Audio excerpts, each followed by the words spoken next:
जब लो नहीं पहाग लिलार उदय, तब लो प्रमते फिरते बहुत हायो। कल घोर समुद्र में बूढ़त थे, कबहू मिटह नहरे पछुतायो। तत् विचार यह मथुरा, जगतारण को अवतार बनायो। जप्यो जिन अर्जन देव गुरु, फिर संकट जोन गर्भ न आयो। बेशुमार यथाह यगनत यतुलह, ज्यों बोलावो त्यों नानक दास बोले। धन गुरुदेव जुगो जुग अटल गुरु ग्रंथ साहिब जी, गुरु पातशाह ते हजूर हाजरीन सतसंगत जीओ। असी कुछ शरीर गुरु दरबार दी आभा नूं मंडत हाँ, मान रहे हाँ, वडभागी हाँ। अजे हुणे गुरबाणी कीर्तन रागी वीर आप नूं सरवण करवा रहे सीगे। हुण समा बनिया गुरु शब्द व्याख्या नाल, गुरबाणी विचार नाल जुड़न दा। आओ अगलेरा समा गुरु महाराज के चरणों दे विच प्रवान हो सके, कुछ गुरु की बात कर सकीए, सुन सकीए। एक बार मन बिरतियाँ एकाग्र करते हुए फतेह बुला देनी, कह देना जी वाहिगुरु जी का खालसा, वाहिगुरु जी की फतेह। गुरु पातशाह जी की पावन बाणी, जिसने मनुखी जीवन की उसारी वास्ते मेन जिन्हों सी बैटरमेंट कह सकते हैं, अपलिफ्टिंग कह सकते हैं, डिवेलपमेंट कह सकते हैं, उहदे लई बहुत सारे मैसेज संदेश ते पूरी बाणी कह लो रची है। इस विच गुरु साहब ने कुछ मैथड्स जिन्हों तरीके कहने असी मैथडोलॉजीज वो डिस्कस कीतियां ने कि असी अपनी अपलिफ्टिंग किवें कर सकते हैं। उन्हां तरीकों दे विच जिहड़ा सब तो श्रोमणी तरीका है, हर वो महाराज बयान करते, हर कीरत साध संगत है, सिर करमन के कर्मा। हरी दी कीर्ति संगत विच बैठ के करनी, ये श्रोमणी कर्म है। That is the best method from the whole methodology. So जिस दे विच असीं पार्टिसिपेट कर रहे हैं, इस तरीके कारता नूं गुरु बाबा जी सब तो सर्वस्व ते सब तो वधिया दस रहे हैं। फिर कला ये नहीं गा तुसी होर आ जाओ, अज दे माहौल विच आ जाइए। अज ये बात मनी गई है कि मनुख नूं कंपनी चाहिदी है। अज कोविड-19 करके लंबे समय तो लोग आइसोलेशन, एक वर्ड सुन रहे हैं, फिजिकल आइसोलेशन, सोशल आइसोलेशन। इस तरीके दे नाल जिहड़ी फिजिकल डिस्टेंसिंग हैगी है, जिहड़ी सोशल डिस्टेंसिंग हैगी है, ਉਹਦੇ ਨਾਲ क्या गया है बीमारी के स्प्रैड होने तो बचाया, सब चीज़ों तो बचाया। पर ये नाल जिहड़ा असर होया वो होया लोगों की कंपनी करनी, एक दूजे नाल सांझ करनी, ये घटती लगी गई लगातार। हुण एहसास हो रहा आ मनुख एक दूजे नूं कंपनी करन वास्ते, एक दूजे नूं मिलण वास्ते, एक दूजे नाल बैठण वास्ते उतातुर है, बहुत काला है, बड़ा कह लो कि एक तरह के नाल बड़ा उस तरीके नाल मतलब हैक्टिक है, किसी तरीके नाल मैनू ये समा बने उस रूप दे विच। हालांकि जिहड़े होर माहर ने वो कहिंदे भी टैक्नोलॉजी है, जिवें आप देख रहे हो कैमरा लगा आ, कथा लाइव टैलीकास्ट हो रही है, घरां दे विच जूम मीटिंग्स हो रही ने, स्काइप के जरिए, होर टैक्नोलॉजी के जरिए लोग people talk to each other, people see each other, all these things are already there, but still one sort of connection is missing. वो कनैक्शन हैगा वो हैगा फिजिकल प्रैजेंस के विच, एक दूजे नूं वेखना, एहसासना, बोलना, सुनना, रियल इंटरैक्शन। इहदे लई अज क्या गया कि जिवें ही ये माहौल खुलेगा, जो रियल इंटरैक्शन लोगों की होएगी, उहदा असर बड़ा पॉजिटिव होएगा उस रूप दे विच। पर इहदे नाले भी क्या कि पहला भी तो हुंदा ही सीगा, इन्नी किन्नी पॉजिटिवनैस आ गई समाज दे विच, बंदियां दे विच। भाई गल ये है ਕੱਲੀ ਇੰਟਰੈਕਸ਼ਨ ਜਿਹੜੀ ਆਪਣੇ ਤੌਰ 'ਤੇ ਕੁਝ ਮਾਇਨੇ ਨਹੀਂ ਰੱਖਦੀ, ਉਸ ਇੰਟਰੈਕਸ਼ਨ ਦੇ ਵਿੱਚ ਸੋਰਸ ਕੀ ਹੈ, ਉਹਨਾਂ ਦੀ ਕਮਿਊਨੀਕੇਸ਼ਨ ਦਾ, ਉਹਨਾਂ ਦੀ ਸਾਂਝ ਦਾ। Let's come toward our literature now. When we are talking about some sort of company, some sort of interaction, some sort of get together, then definitely people are talking about parties. ਉਹਦੇ ਉਸ ਬਾਬਤ ਮਹਿਫਲਾਂ, ਉਸ ਕਿਸਮ ਦੀ ਗੱਲ ਆ ਗਈ। ਸੰਗਤ ਵੀ ਇੱਕ ਇਕੱਠ ਹੈ ਇਸ ਰੂਪ ਦੇ ਵਿੱਚ ਆ। ਭਾਈ ਸਾਹਿਬ ਭਾਈ ਨੰਦ ਲਾਲ ਜੀ ਨੇ ਸਾਡੇ ਘਰ ਦੇ ਵਿੱਚ ਬਹੁਤ ਪਿਆਰੇ ਗਜ਼ਲ ਗੋ ਨੇ, ਗਜ਼ਲਾਂ ਲਿਖੀਆਂ ਉਹਨਾਂ ਨੇ, ਲਿਟਰੇਚਰ ਲਿਖਿਆ ਗਜ਼ਲਾਂ ਦੇ ਰੂਪ ਵਿੱਚ ਗੁਰਮਤਿ ਦਾ ਬਹੁਤ ਆਲਾ। ਉਹਨਾਂ ਦੀ ਕੁਝ ਗਜ਼ਲ ਦੇ ਇਸ਼ਰਾਰ ਨੇ, ਉਹ ਕਹਿੰਦੇ ਕਿ ਆ ਹਜ਼ੂਮ ਖੁਸ਼ ਕਿ ਬਹਿਰੇ ਬੰਦਗੀਸਤ। ਹਜੂਮ ਕਹਿੰਦੇ ਇਕੱਠ ਨੂੰ, ਕਹਿੰਦੇ ਇਕੱਠ ਤੇ ਕਈ ਤਰ੍ਹਾਂ ਦੇ ਹੋ ਸਕਦੇ ਨੇ, ਗੈਟ ਟੂਗੈਦਰ ਤੇ ਕਈ ਤਰ੍ਹਾਂ ਦੀ ਹੋ ਸਕਦੀ ਹੈ। ਕਿਸੇ ਇੰਟਰੈਕਸ਼ਨ ਵਾਸਤੇ ਇੱਕ ਜਿਹੜਾ ਹੈਗਾ ਸਾਂਝਾ ਗਰੁੱਪ ਬਣਨਾ, ਇਹ ਤਾਂ ਕਿਸੇ ਤਰੀਕੇ ਨਾਲ ਵੀ ਹੋ ਸਕਦਾ ਹੈ, ਕਿਸੇ ਪਰਪਜ਼ ਲਈ ਵੀ ਹੋ ਸਕਦਾ ਹੈ। ਪਰ ਕਹਿੰਦੇ ਜੇ ਇੱਕ ਪਰਪਜ਼ ਆ ਹੋਏ, that is the best purpose from the whole other purposes. ਉਹ ਕਿਹੜਾ ਹੈ ਜੀ? ਆ ਹਜ਼ੂਮ ਖੁਸ਼ ਕਿ ਬਹਿਰੇ ਬੰਦਗੀਸਤ। ਉਹੀ ਹਜ਼ੂਮ ਭਲਾ ਹੈ, ਉਹੀ ਇਕੱਠ ਭਲਾ ਹੈ ਜਿਹੜਾ ਬੰਦਗੀ ਲਈ ਹੋ ਰਿਹਾ ਹੈ, ਜਿਹਦੇ ਵਿੱਚ ਕੁਝ ਬੰਦਗੀ ਦੀ ਬਾਤ ਹੋ ਰਹੀ ਹੈ। ਬੰਦਗੀ ਜਿਸਦੀ ਸਿੱਧੀ ਰਿਫਲੈਕਸ਼ਨ ਹੈ, ਬੰਦਾ ਪੈਦਾ ਸ਼ੁੱਧ ਬਰ ਆਏ ਬੰਦਗੀ, ਖੁਸ਼ ਇਲਾਜੇ ਹਸਤ ਬਹਿਰ ਬੰਦਗੀ। ਬੰਦੇ ਬਾਬਤ ਕਿਹਾ ਗਿਆ ਕਿ ਬੰਦਾ ਮਾਂ ਦੀ ਕੁੱਖ ਤੋਂ ਪੈਦਾ ਹੁੰਦਾ ਹੈ। ਉਹ ਕਹਿੰਦੇ ਨਹੀਂ, ਬੰਦਾ ਸੰਗਤ ਦੀ ਕੁੱਖ ਤੋਂ ਪੈਦਾ ਹੁੰਦਾ ਹੈ। ਜਿਹੋ ਜਿਹੀ ਇੰਟਰੈਕਸ਼ਨ, ਜਿਹੋ ਜਿਹਾ ਆਲਾ ਦੁਆਲਾ, ਜਿਹੋ ਜਿਹਾ ਇਨਵਾਇਰਮੈਂਟ, ਜਿਹੋ ਜਿਹੀ ਕੰਪਨੀ ਉਹਨੂੰ ਲਗਾਤਾਰ ਮਿਲੇਗੀ, ਬੰਦੇ ਦੀ ਸੁਰਤ ਸੋਚ ਉਵੇਂ ਦੀ ਹੁੰਦੀ ਲੱਗੀ ਜਾਏਗੀ। ਇਹਦੇ ਲਈ ਬਹੁਤ ਸਿੰਪਲ ਸਟੱਡੀਜ਼ ਵੀ ਲਿਆ ਜਿਹੜੀਆਂ ਨੇ ਉਹ ਮਿਲਦੀਆਂ ਨੇ ਸਾਨੂੰ ਐਂਥਰੋਪੋਲੋਜੀ ਦੇ ਵਿੱਚ।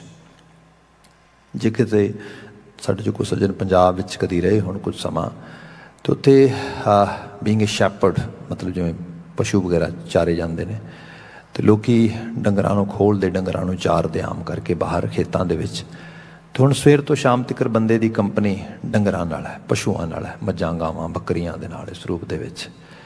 ਅਤੇ ਮੰਨਿਆ ਗਿਆ ਕਿ ਉਹੀ ਬੰਦਾ ਜਿਹੜਾ ਘਰ ਥਾਂ ਦੇ ਵਿੱਚ ਬੜਾ ਵਧੀਆ ਬਿਹੇਵ ਕਰਦਾ, ਸਭ ਉਸ ਰੂਪ ਦੇ ਵਿੱਚ ਪਸ਼ੂਆਂ ਵਿੱਚ ਰਹਿੰਦਾ, ਅਤੇ ਕੀ ਹੁੰਦਾ, ਪਸ਼ੂ ਕਿਸੇ ਕੋਈ ਖਾਲ ਚੱਲ ਰਿਹਾ, ਆੜ ਚੱਲ ਰਹੀ, ਉਹਦੇ 'ਚੋਂ ਪਾਣੀ ਪੀ ਰਹੇ ਨੇ ਜਾ ਕੇ, ਮੂੰਹ ਲਾ ਕੇ ਇਸ ਤਰੀਕੇ ਦੇ ਨਾਲ।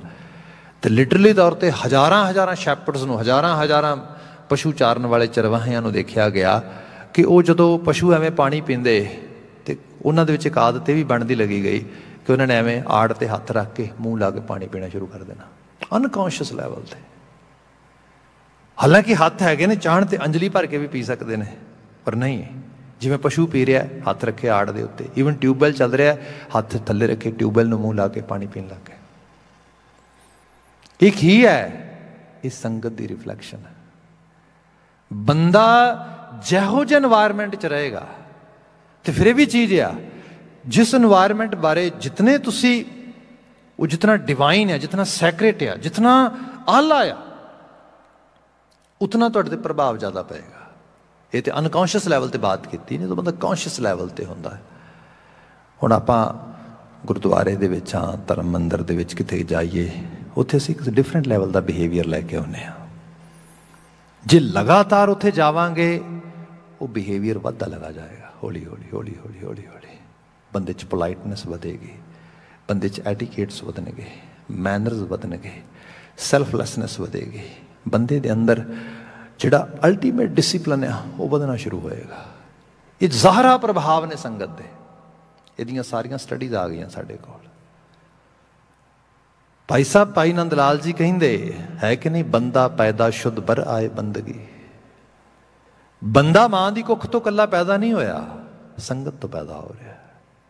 ਜੇ ਸੰਗਤ ਸ਼ੋਭਨੀਕ ਹੈ, ਹਜ਼ੂਮ ਮੇ ਖੁਸ਼ ਕੇ ਬਹਿਰੇ ਬੰਦਗੀਸਤ, ਜਿਸ ਹਜ਼ੂਮ, ਜਿਸ ਇਕੱਠ ਦੇ ਵਿੱਚ ਬੰਦਗੀ ਦੀ ਬਾਤ ਹੋ ਰਹੀ ਹੈ, ਤੇ ਫਿਰ ਬੰਦਗੀ ਲਫ਼ਜ਼ ਵੀ ਐਕਚੁਅਲ ਲੈਵਲ 'ਤੇ ਬੰਦੇ ਤੋਂ ਰਿਫਲੈਕਟ ਹੋਇਆ ਹੈ। ਬੰਦਾ ਮੀਨ ਹਿਊਮਨ। ਇਹਦੇ ਬਾਬਤ ਅੱਜ ਦੇ ਲਿਟਰੇਚਰ ਦੇ ਵਿੱਚ ਇੱਕ ਇੰਗਲਿਸ਼ ਸਕਾਲਰ ਵਰਡ ਯੂਜ਼ ਕਰਦਾ, we are not human being, we are human becoming. ਇਹਦੇ ਲਈ ਪਰਹੈਪਸ ਹੈ, ਮਾਈਟ ਹੈ, we follow the path and that path might help us to become a human ਬਣਨ ਵਾਸਤੇ।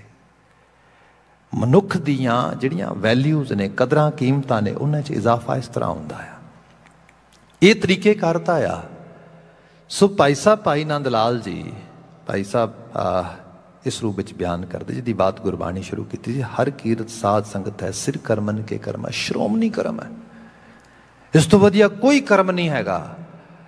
ਇਹਦੇ ਨਾਲ ਹੀ ਇੱਕ ਹੋਰ ਬਾਤ ਵੀ ਹੈ, ਅਸੀਂ ਕਿਵੇਂ ਮੰਨੀਏ ਵੀ ਸ਼੍ਰੋਮਣੀ ਕਰਮ ਹੈ, ਸਾਡਾ ਮਨ ਕਿਵੇਂ ਮੰਨੇ, ਇਹ ਬਿਯੋਂਡ ਆਵਰ ਕੰਟਰੋਲ ਆ।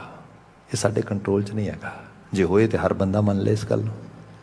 ਇਹਨੂੰ ਸਾਹਿਬ ਨੇ ਕਿਹਾ ਇਹ ਤਾਂ ਹੁੰਦਾ ਆ ਜੇ ਕਿਤੇ ਕੋਈ ਪੁਰਬਲਾ ਸੰਸਕਾਰ, ਹਰ ਕੀਰਤ ਸਾਧ ਸੰਗਤ ਹੈ, ਸਿਰ ਕਰਮਨ ਕੇ ਕਰਮਾ, ਕਹੋ ਨਾਨਕ ਤਿਸ ਭਇਓ ਪ੍ਰਾਪਤ, ਜਿਸ ਪੂਰਬ ਲਿਖੇ ਕਾ ਲਹਿਣਾ। ਕੋਈ ਪੂਰਬਲਾ ਲਿਖਿਆ ਹੋਇਆ ਲੇਖ ਉਹ ਉਜਾਗਰ ਹੋ ਜਾਏ, ਕੋਈ ਬਾਤ ਬਣ ਜਾਏ।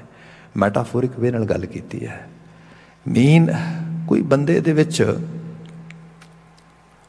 ਅੰਤਰੀ ਭਾਵ ਦੇ ਅੰਦਰ ਕੋਈ ਪਿਛੋਕੜ ਵਿੱਚ ਆ ਰਹੀ ਸ਼ਕਤੀ, ਚੀਜ਼, ਉਹ ਉਜਾਗਰ ਹੋ ਜਾਏ। ਇਹਦੇ 'ਚ ਬਹੁਤ ਸਾਰੀਆਂ ਚੀਜ਼ਾਂ ਆਪਾਂ ਕੈਲਕੂਲੇਟ ਕਰ ਸਕਦੇ ਹਾਂ। ਇੱਕ ਪੰਜਾਬ ਦੇ ਵਿੱਚ ਰੀਸੈਂਟਲੀ ਇੱਕ ਲੜਕਾ ਹੈ, ਉਹਨੇ ਆਪਣੀ ਐਡਿਕਸ਼ਨ ਦੇ ਉੱਤੇ 2-3 ਕਿਤਾਬਾਂ ਲਿਖੀਆਂ ਨੇ, ਕਿਉਂਕਿ ਉਹਦੀ ਇੱਕ ਲਾਈਫ ਸੀ ਕਿ ਪੂਰੀ ਦੀ ਪੂਰੀ ਜਿਹੜੀ ਐਡਿਕਸ਼ਨ ਦੇ ਥਰੂ ਲੰਘੀ, ਅਤੇ ਉਹ ਜਰਨੀ ਜਿਹੜੀ ਸੀ ਉਹਦੀ ਉਹਨੇ ਫਿਰ ਬਾਤ ਓਪਨਲੀ ਕੀਤੀ। ਅੱਜ ਕੱਲ੍ਹ ਉਹ ਰੀਹੈਬਲੀਟੇਸ਼ਨ ਸੈਂਟਰਸ ਵਿੱਚ ਜਾਂਦਾ, ਰੀਹੈਬ ਵਿੱਚ ਜਾਂਦਾ, ਲੋਕਾਂ ਨੂੰ ਆਪਣੀ ਸਟੋਰੀ ਸੁਣਾਉਂਦਾ ਹੁੰਦਾ। ਈਵਨ ਉਹ ਕਾਫੀ ਲੋਕ ਉਹਨੂੰ ਉਸ ਤਰੀਕੇ ਨਾਲ ਬੜੀ ਇੰਸਪੀਰੇਸ਼ਨ ਮਿਲਦੀ ਉਹਦੇ ਤੋਂ। ਅਤੇ ਕਈ ਵਾਰੀ ਉਹ ਮੈਂ ਖੁਦ ਨੂੰ ਦੇਖਿਆ ਕਿ ਰਿਹੈਬ ਦੇ ਵਿੱਚ, ਅਤੇ ਉਹ ਇੱਕ ਜਗ੍ਹਾ 'ਤੇ ਉਹ ਬੋਲ ਰਿਹਾ, ਪੁੱਛ ਰਿਹਾ ਉਹਨਾਂ ਨੂੰ ਜੋ ਕਿਸੇ ਤਰੀਕੇ ਨਾਲ ਐਡਿਕਸ਼ਨ ਵਿੱਚ ਚਲੇ ਗਏ ਇੰਡੀਵਿਜੂਅਲਸ। ਉਹਨੂੰ ਪੁੱਛਦਾ, ਅੱਛਾ ਤੂੰ ਦੱਸ ਕੀ ਨਸ਼ਾ ਕਰਦਾ ਹੈ? ਉਹ ਕਹਿੰਦਾ ਫਲਾਣਾ ਨਸ਼ਾ ਕਰਦਾ ਮੈਂ। ਅੱਛਾ ਕਿੰਨਾ ਕੀਤਾ? ਕਹਿੰਦਾ ਜੀ ਬੇਹਿਸਾਬ, ਮੇਰੇ ਖਿਆਲ ਦੇ ਵਿੱਚ ਮੈਂ ਤਾਂ 2 ਕਿਲੋ ਕੋਕੇਨ ਖਾ ਗਿਆ ਵਾਂਗਾ ਹੁਣ ਤੱਕ। ਕਹਿੰਦਾ ਠੀਕ ਹੈ, ਛੱਡ ਦੇਗਾ? ਕਹਿੰਦਾ ਮੁਸ਼ਕਿਲ ਹੈ, ਹਾਰਡ ਆ, ਬਿਕੋਜ਼ 2 ਕਿਲੋ ਕੋਕੇਨ ਥੋੜ੍ਹੀ ਨਹੀਂ ਹੁੰਦੀ, ਬਹੁਤ ਜ਼ਿਆਦਾ ਖਾ ਲਈ ਮੈਂ, ਅਤੇ ਮੇਰੇ ਲਈ ਤਾਂ ਬਹੁਤ ਹਾਰਡ ਆ। ਕਹਿੰਦਾ ਜੇ ਸਪੋਜ਼ ਕਰੋ ਤੂੰ 2 ਕਿਲੋ ਦੀ ਥਾਂ ਦੇ ਉੱਤੇ 100 ਕਿਲੋ ਖਾਧੀ ਹੋਏ, ਫਿਰ ਛੱਡ ਦੇਗਾ? ਕਹਿੰਦਾ ਨਹੀਂ। ਕਹਿੰਦਾ ਛੱਡੀ ਜਾ ਸਕਦੀ, ਮੈਂ ਤੇਰੇ ਸਾਹਮਣੇ ਖੜਾ, ਇਸ ਤੋਂ ਵੀ ਜ਼ਿਆਦਾ ਸ਼ਾਇਦ ਖਾਧੀ ਹੋਏ, ਮੈਂ ਪਤਾ ਹੀ ਨਹੀਂ ਕੋਈ ਕਿੰਨੀ ਖਾਧੀ ਹੈ। ਮੈਨੂੰ ਇਹ ਲੋਕ ਕਿਆ ਕਰਦੇ ਸੀਗੇ ਕਿ ਜੇ ਕੋਈ ਚੀਜ਼ ਇੱਕ ਵਾਰੀ ਗਲੇ ਤੋਂ ਥੱਲੇ ਉਤਰ ਗਈ ਤੇ ਉਸ ਤੋਂ ਬਾਅਦ ਗਲਾ ਤੇ ਕੱਟਿਆ ਜਾ ਸਕਦਾ, ਪਰ ਉਹ ਚੀਜ਼ ਤੋਂ ਉਸਦੀ ਕ੍ਰੇਵਿੰਗ ਨਹੀਂ ਰੋਕੀ ਜਾ ਸਕਦੀ। ਕਹਿੰਦਾ ਆਮ there as example for you. ਫਿਰ ਹੋਰ ਬਹੁਤ ਸਾਰੀਆਂ ਸਟੋਰੀਜ਼ ਦੱਸਦਾ। ਅਖੀਰ ਗੱਲ ਕੀ ਹੋਈ? ਗੱਲ ਇਹ ਹੋਈ ਕਿ ਲਗਾਤਾਰ ਕਰਨ ਦੇ ਨਾਲ ਸਰੀਰ ਖਰਾਬ ਹੋ ਗਿਆ, ਹੌਸਪੀਟਲਾਈਜ਼ ਹੋ ਗਿਆ, ਸਭ ਕੁਝ ਉਸ ਤਰੀਕੇ ਨਾਲ। ਅਤੇ ਇੱਕ ਦਿਨ ਬਿਲਕੁਲ ਬੈੱਡ 'ਤੇ ਪਿਆ ਆ, ਜਿਹਨੂੰ ਕਿਹਾ ਜਿਹੜਾ ਹੈ ਉਸ ਨੂੰ ਪ੍ਰਾਪਤ, ਜਿਹਨੂੰ ਪੂਰਬ ਲਿਖੇ ਕਾ ਲਹਿਣਾ, ਕੋਈ ਪੂਰਬਲਾ ਲੇਖ ਉਜਾਗਰ ਹੋ ਜਾਏ। ਅੱਜ ਕੀ ਹੋਇਆ, ਕੋਈ ਉਹਦੇ ਪਿੰਡ ਗਵਾਂਢ ਤੋਂ ਸੱਜਣ ਆਇਆ, ਭਜਨੀਕ ਰੂਹ ਸੀ ਕੋਈ, ਉਸਨੇ ਆ ਕੇ ਉਹਨਾਂ ਕਿਸੇ ਨੇ ਦੱਸਿਆ ਤੁਹਾਡੇ ਗਵਾਂਢ ਦੇ ਪਿੰਡ ਦਾ ਮੁੰਡਾ ਆਇਆ, ਮਰਨ ਦੇ ਆਇਆ ਇੱਥੇ ਆਦੇ ਨਸ਼ਿਆਂ ਤੋਂ, ਇਸ ਸਾਰੇ ਤੋਂ। ਉਹ ਕੋਲ ਗਿਆ, ਉਹਨੇ ਉਹਦੇ ਸਿਰ 'ਤੇ ਹੱਥ ਵਗੈਰਾ ਫੇਰਿਆ 2-4 ਵਾਰੀ, ਹੱਥ ਫੇਰ ਕੇ ਗੱਲਾਂ ਬਾਤਾਂ ਕੀਤੀਆਂ। ਉਹ ਕਹਿੰਦਾ ਤੂੰ ਫਲਾਣੇ ਦਾ ਮੁੰਡਾ ਨਹੀਂ ਗਾ, ਉਹ ਫਲਾਣਾ ਨਹੀਂ ਗਾ? ਕਹਿੰਦਾ ਹਾਂ ਹਾਂ ਹਾਂ। ਉਹ ਕਹਿੰਦਾ ਓਏ ਪਤਾ ਤੈਨੂੰ, ਤੇਰਾ ਦਾਦਾ ਗੁਰਦੁਆਰੇ ਸ਼ਬਦ ਪੜ੍ਹਦਾ ਹੁੰਦਾ ਸੀ ਢੋਲਕੀ ਵਜਾ ਕੇ, ਬਹੁਤ ਵਜਦ ਦੇ ਵਿੱਚ। ਤੂੰ ਕਦੀ ਗੁਰਦੁਆਰੇ ਗਿਆ ਸੀਗਾ? ਉਹ ਕਹਿੰਦਾ ਹਾਂ ਮੈਂ ਗਿਆ ਸੀਗਾ। ਦਾਦੇ ਨਾਲ ਕਦੀ ਸ਼ਬਦ ਸੁਣਿਆ ਸੀ? ਕਹਿੰਦਾ ਸੁਣਿਆ ਸੀਗਾ। 2-4 ਗੱਲਾਂ ਹੋਰ ਹੋਈਆਂ ਐਵੇਂ ਦੀਆਂ। ਗੱਲ ਐਸੀ ਹੋਈ, ਇੱਕਦਮ ਚੀਜ਼ ਅਪੀਲ ਕਰ ਗਏ, ਮਨ ਵਿੱਚ ਚਲੀ ਗਈ। ਕਹਿੰਦਾ ਮਨ ਵਿੱਚ ਖਿਆਲ ਆਇਆ, ਮੈਨੂੰ ਅੱਜ ਵੀ ਲੋਕੀ ਮੇਰੀ ਉਸ ਆਈਡੈਂਟਿਟੀ ਨਾਲ ਜਾਣਦੇ ਨੇ ਜਿਹਦੇ 'ਚ ਮੈਂ ਬੜਾ ਚੰਗਾ ਆ, ਮੇਰਾ ਪਰਿਵਾਰ ਬੜਾ ਚੰਗਾ ਆ। That thing appeal very deeply. ਇਹ ਹੈ ਪੂਰਬ ਲਿਖੇ ਕਾ ਲਹਿਣਾ। ਕੋਈ ਇੱਕ ਚੀਜ਼ ਅੰਦਰੋਂ ਸਪਾਰਕ ਕਰ ਗਈ, ਸਪਾਰਕ ਕਰਨ ਦੀ ਦੇਰ ਸੀਗੀ ਇੱਕਦਮ, ਜਿਹਨੂੰ ਸਾਹਿਬ ਨੇ ਕਿਹਾ ਲੋਗਾ ਮਤ ਕੋ ਫੱਕੜ ਪਾਹੇ। ਦੁਨੀਆ ਦੇ ਲੋਕ ਇਸ ਚੀਜ਼ ਨੂੰ ਝੂਠ ਨਾ ਜਾਣਿਆ ਜੇ। ਲੱਖ ਮੜਿਆਂ ਕਰ ਇਕੱਠੇ ਏਕ ਰਤੀਲੇ ਪਾਹੇ। ਲੱਖਾਂ ਮੜ ਲੱਕੜਾਂ ਇਕੱਠੀਆਂ ਕਰਦਿਆਂ ਬਹੁਤ ਸਮਾਂ ਲੱਗਦਾ ਆ, ਪਰ ਜਦੋਂ ਉਹਨੂੰ ਫੂਕਣਾ ਹੋਏ ਨਾ, ਲੱਖਾਂ ਮਣ ਅੱਗ ਨਹੀਂ ਚਾਹੀਦੀ ਨਾ, ਇੱਕ ਸਪਾਰਕ, ਇੱਕ ਦੀਆ ਸਲਾਈ ਬਸ। ਇੱਕ ਉਹ ਚੀਜ਼ ਜਲੀ ਨਹੀਂ ਤੇ ਸਭ ਉਹ ਸਾਰੇ ਦਾ ਸਾਰੀ ਅੰਦਰ ਤਬਦੀਲੀ ਆ ਗਈ।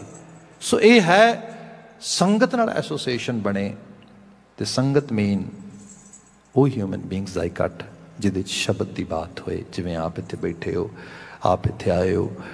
बंदा जितना डेडिकेटेड होएगा इहो जी संगत नूं, इहो जे इकट्ठ नूं, इहो जी विचार जिथे शेयर किए जाते हैं, जीवन में तब्दीली लाजमी है।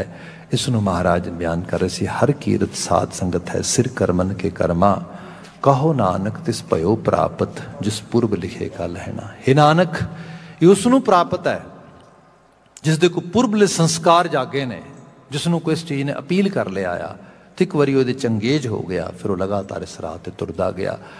परिवार गुरु महाराज की असीस प्राप्त करने गोचरे हाजिर होया है। असी कुछ शरीर संगत कर रहे हाँ, वडभागता है। कीर्तन आप सरवण कर रहे सी, कथा विचार दे विच असी कुछ शब्द की कुछ बात पाई है। हुण टाडी वीर अगला समागम लैके हाजिर हो रहे ने। मैनू इजाजत देनी, कह देना जी, वाहिगुरू जी का खालसा, वाहिगुरू जी की फतेह।